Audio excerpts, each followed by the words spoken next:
Alright, welcome back guys. Today's video we're going to be working on the dual caliper setup. I already got a head start in my interior, pulling some stuff apart to figure out how to make stuff work. I got to clearance a couple things.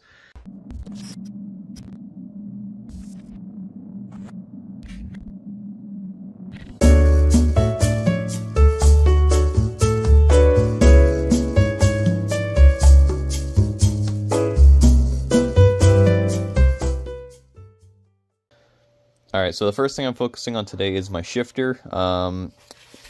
Basically, it's too thick. Now, the heated seat button is right here. Obviously, there's a lot of material right here that's going to block the Hyundai, and I need to basically modify this, shave it, to make it clearance and work properly. So I did remove it out of the car.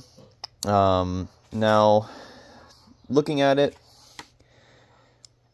it looks a little complicated, but it also looks like it was a little over-engineered, so there's a lot of thick plastic that doesn't need to be as thick.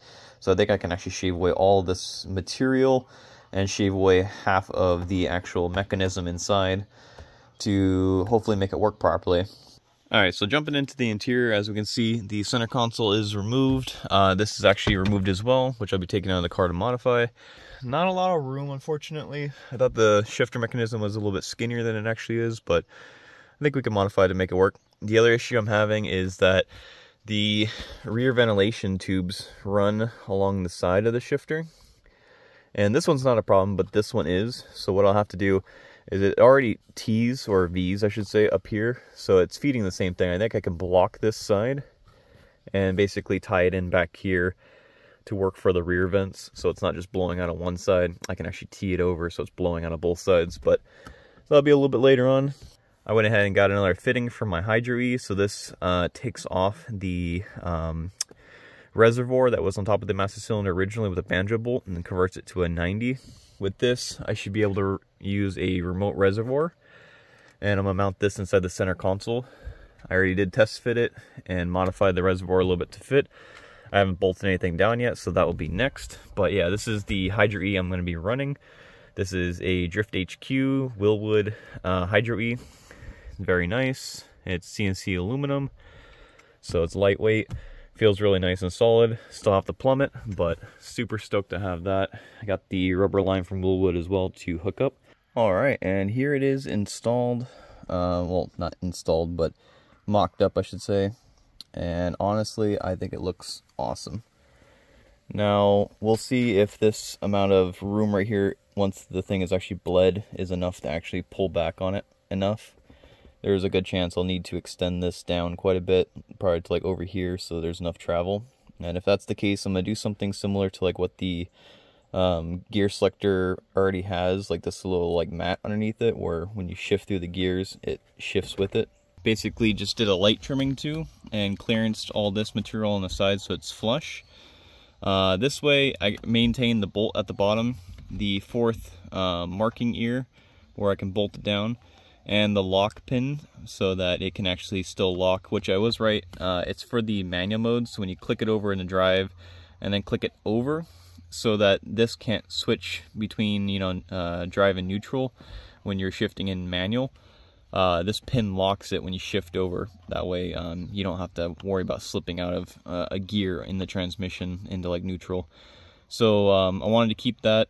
And instead of just like basically making my own, I figured I could use this one and just make my clearance cut, which I will try to put my light on. There we go.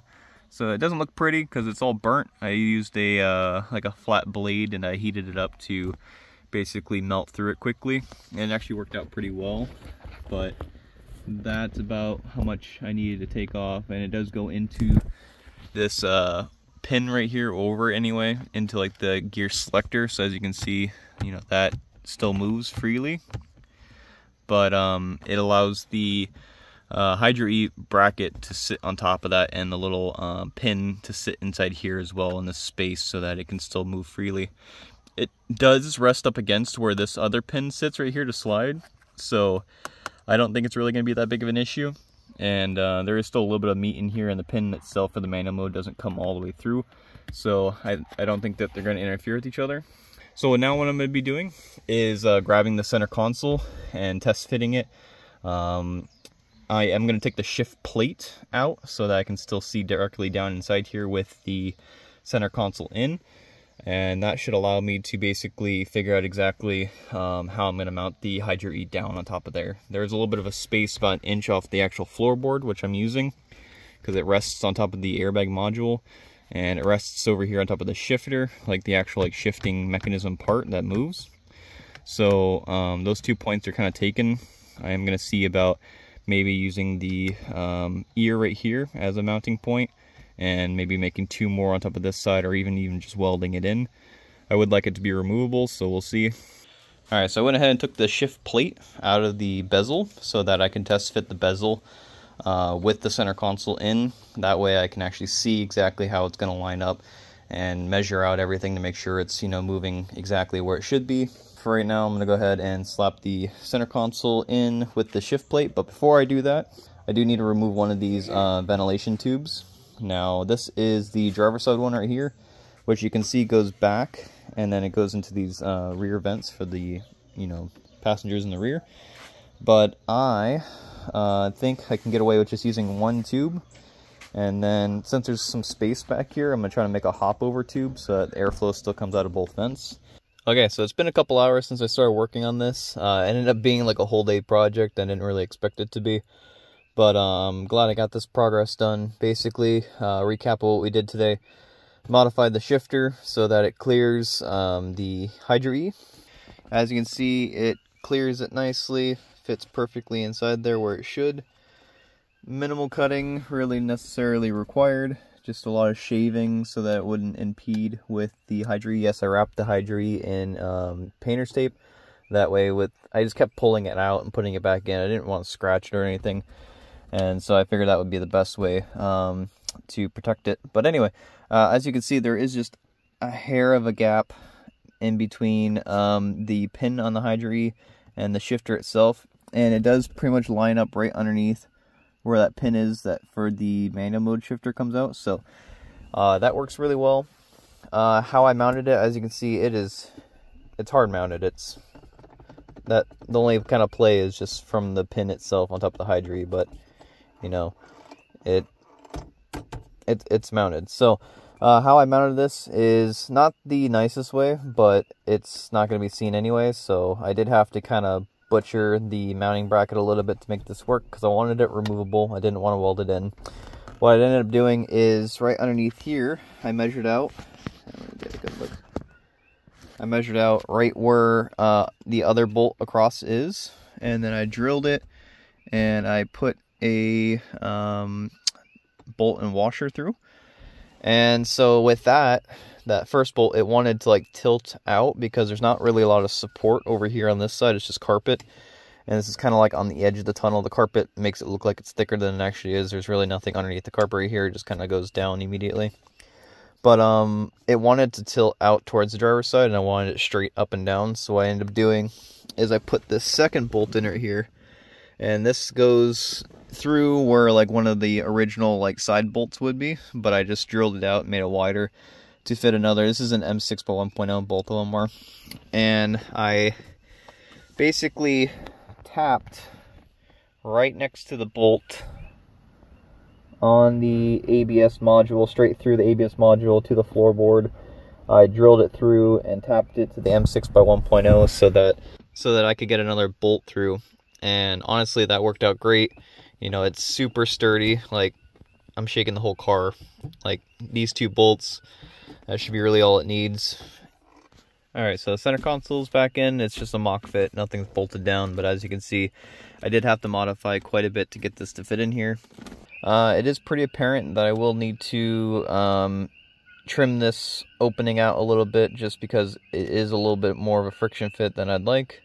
The travel does need to come down a bit more as well, so that's going to need to be addressed. Went ahead and capped this side off. As you can see, not the prettiest, but it's not going to be visible, so it doesn't really need to go for cosmetics. But basically, I just used a piece of plastic, put it on there, plastic welded it so that it's, you know, sealed and capped. Nothing's going to get in or out. And then as for the back, we follow this side up. This is where the air is going to come now, shared. And the passenger rear will get a little bit more flow than the driver rear initially, because it is coming directly out of this one first.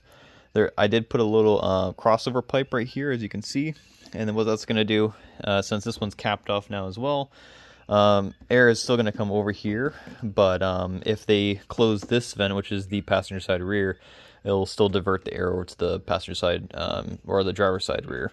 So I got a little carried away and didn't end up recording a lot of the progress I was making, but it was a lot of tedious work anyway, so you guys probably wouldn't want to watch that, what I was doing. Basically what I ended up having to do is remove and put back in the Hydra-E like 100 times at least, at least what it felt like. Shave off a little bit, adjust here, move this here, tweak that there, just to make it work properly, and then I had to adjust the throw of it. In the meantime, so it is closed. This is my setup currently. It's not bolted in, it's just mocked up. There is the hose connected to it at the bottom, but it is the Willwood reservoir, and if you can kind of zoom down there, you can see that the hose is already connected with the hose fitting. So I drilled and tapped a hole and got the hose ran through there, which is this guy right in the center. So as you can see, it comes straight out. I am going to keep the extra length on here just so I can still pull the center console out without having to disconnect it as quickly. That way I can still pull it up and get it somewhat accessible out of the way so I can access the hose to remove it. But anyway, you might be wondering how I'm planning on removing the center console, because there are 4 bolts underneath the reservoir. And for that, I actually came up with this little solution where you can kind of faintly see like a little line down the center right here. And what that does is basically, I'm only going to use the 2 front bolts to mount down the center console. The 2 rears are going to be, not used anymore, but that's fine because it's kind of over-engineered anyway. And this allows me to pull the front half of the cover off to access these 2 bolts right here. And then that bolts it down, unbolts it, so the back side doesn't actually have to be removed anymore. So that's awesome. Pretty stoked about that. And as you can see, closes fine.